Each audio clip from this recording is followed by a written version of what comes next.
Alright, for today's lesson we're going to focus on comparing numbers. We're going to start with the integers, then we'll look at comparing rational numbers and also irrational numbers, and then finally you'll be able to compare numbers of any type with each other.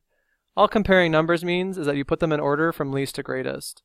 So let's start off with this set of numbers right here. These are all integers, they're only positive and negative, no decimals, no fractions. To put these numbers in order, we wanted to start with the smallest number. So the smallest is always the one that's the most negative. So in this case, the negative 342 is the smallest number. Followed by the negative 88, then negative 3, then negative 1, and 0, positive 3, 84, and 5,945. So those are the numbers in order from smallest to greatest for the integers. The most negative to the highest positive. We can also order numbers on a number line. I apologize for the screen going in and out. The smallest number here is negative 27, then negative 12, negative 3, 3, 17, and then 46. So I just put those numbers in order from smallest to greatest based on their negative or positive signs. Important symbols to know when you're ordering numbers are these three guys. This is your less than symbol, equals, and greater than. So when you compare numbers, you can use those symbols in between them to say if something is less than, equals to, or greater than. Let's talk about rational numbers. The integers are easy. How would you compare these numbers? So here's some rational numbers. They're all fractions. The easiest way to do this is to turn these numbers into decimals. So I'm going to use my calculator, and I'm going to type in 17 divided by 4, because that's what that fraction means. And there's my decimal. So right underneath that, I'm going to write 4.25. That's the same thing. Those numbers mean the same thing. Let's take 17 divided by 3. 5.6666667. So I'm going to round that to 5.67. The next one is negative 44 divided by 4, which gives me negative 11. And then finally, negative 19 divided by 1, which is negative 19. Now it's much easier to see which numbers are the smallest and which ones are the biggest. The same rule applies. Negative 19, this guy, is the smallest, and I'm going to use the rational number as it was given to me initially to put them in order.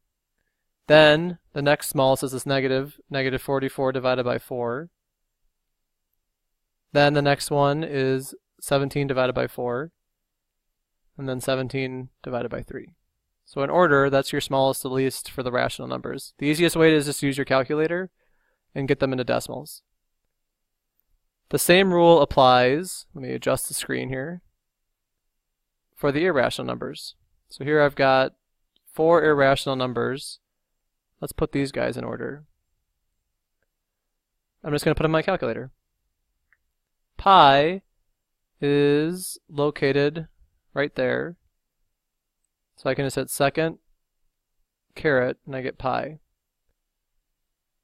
3.14. I'm going to round to the nearest hundredth, so it means 2 places after the decimal point. That should be a familiar number to you. The square root of 5, I have to hit second and then x squared. So that's right there. Second, x squared, 5, enter, I get 2.24.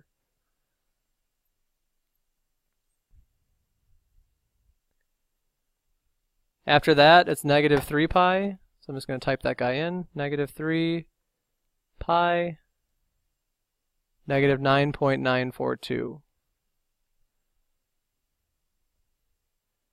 And then finally, the square root of negative 18. So So I've got to put the negative first, then the square root, second x squared, 18. There's my answer. Negative 4.42, negative 4.24. And now I can put these numbers in order from least to greatest pretty easily. The smallest number here is the most negative. Sorry, just trying to adjust the screen. It's the negative 3 pi. After that, the next smallest number is the negative root 18. Then it's the root 5, and then pi. So pretty easy. All you got to do is turn them into decimals, and you can figure out which number is bigger or which number is smaller. So look at the back side of this and see if you can try some of those problems. I'll get the first one started for you, and then you can finish the rest on your own. On the back side, you're given two numbers and you just have to compare them. So I'm just adjusting the screen here. There you go. So it says complete each statement using the less than, greater than, or equal symbols. So I'm just going to put those symbols in between these numbers that they're giving me. So I'll do A, B, C, and D with you, and then you can do the rest on your own. Okay, so we're going to try letter A. Remember I said the numbers that are more negative are smaller. So this has more negative because it's bigger. It's a bigger number. It's negative 5. So this number is less than negative 2. Sorry, the screen is being very difficult. 0 is not have any sign. It's not positive or negative, but if you have 0 versus negative, you are actually better. So 0 is bigger than that guy. 9 is bigger than negative 9. Positives are always bigger than negatives. Now be careful with this one. Negative 2,982 compared to negative 2,988. This guy is the more negative one. So this means that this number is bigger. So negative 2,982 is bigger than negative 2,988. So you're going to continue on the rest. Some of them require you to actually might have to do some operations like dividing or doing the square root symbol, and then compare. When you finish part 1 and 2, there's another page for you to work on, and then your homework for tonight. So please get to that.